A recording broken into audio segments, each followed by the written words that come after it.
जागी रही भावना जैसी,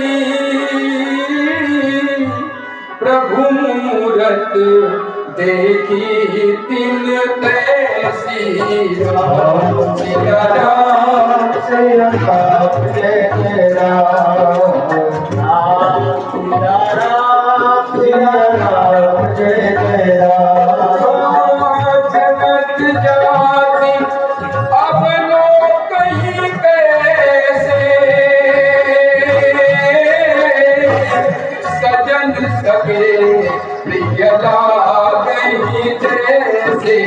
राम सिया राम जय जय राम। राम सिया राम जय जय राम। तुम पुण्य पुण्य जब गाते,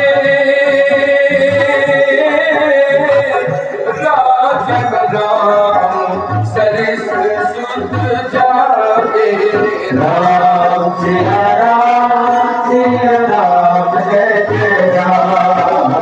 राम सिया राम जय जय राम। जनक सुता जग जननी जानकी, अतिशय प्रिय करुणा निधान की।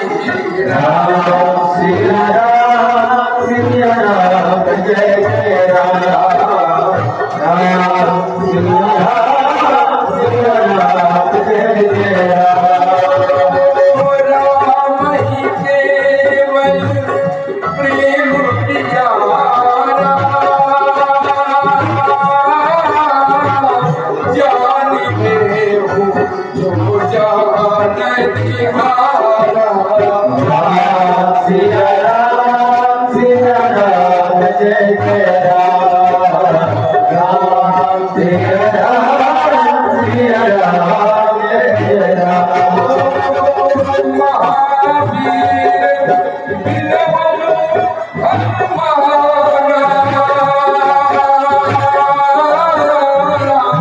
रामदासु यस आप बखाना। राम सिया राम जय जय राम। राम सिया राम जय जय राम। प्रात काल उठ के रघुनाथ, मात पिता करुणा वही माता। राम सिया राम जय जय राम। राम सिया राम जय जय राम।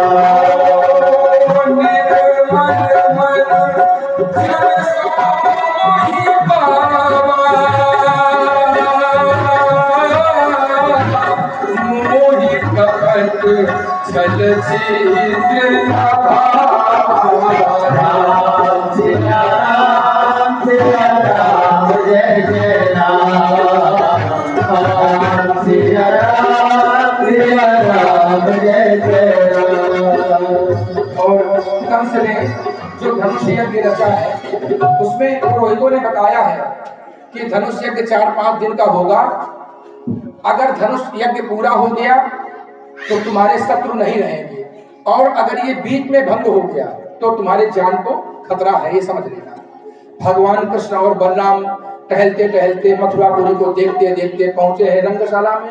सेवकों से पूछा ये क्या है?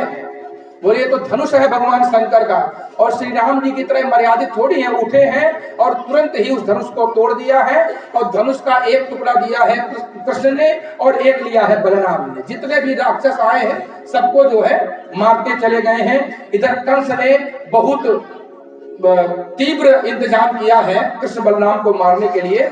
सबसे पहले कोवलिया पीड़ नामक हाथी है, जो कि शराब मदिरा पीने के बाद बहुत मतवाला हो जाता है, तो जो महावत है उसको भी मदिरा बहुत सारी पिलाई गई है। कुवलिया पीर हाथी को मदिरा पिलाई गई है। और हाथी अत्यंत बलवान है। इशारा किया है कंस ने कि जैसे ही कृष्ण बलराम आए पैरों से जो है कुचल दिया जाए। भगवान श्री कृष्ण बलराम कहते हैं हमको मक्षशाला में जाना है जहां पर युद्ध हो रहा है, पहलवानों का रास्ता दो। तो कुवलिया पेड़ हाथी तो क्या बोलता, वो तो जल उठा। महावत ने कहा कि ये रास्ता आम लोगों के लिए नहीं है, ये राजाओं के लिए है। भगवान श्री कृष्ण ने महावत को एक हाथ से उतार लिया और कुवलिया पेड़ हाथी जिसमें कई हजार हाथियों का बल था उसको हाथ से उठा करके और उसको जमीन पर पटक दिया।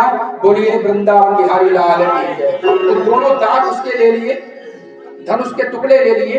इधर कंस ने कहा कि अगर इससे बच जाए तो क्या करना है, चारूल और मुष्टिक नाम के दो पहलवान वहां पर अखाड़े में हैं, तुम लोग इनको मार डालना। इधर जैसे ही भगवान पहुंचे तो चारूल और मुष्टिक जो बड़े बड़े पहलवान हैं वो भगवान को युद्ध के लिए ललकारने लगे।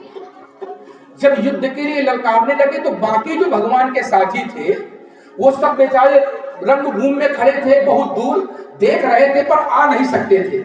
ऐसा इंतजाम कंस ने किया था। तो नंदराय जी ने कहा भाई ये तो धोखा हो रहा है मेरे पुत्रों के साथ। कंस तो कह रहे थे कि मैंने धनुष यज्ञ देखने के लिए बुलवाया है। तो नंदराय जी ने जैसे ही वहां जाने का प्रयास किया, वहां जो राक्षस थे सेवक थे उन्होंने नहीं जाने दिया उनको। तो नंदराय जी ने कहा जय जय जय हनुमान गोसाई कृपा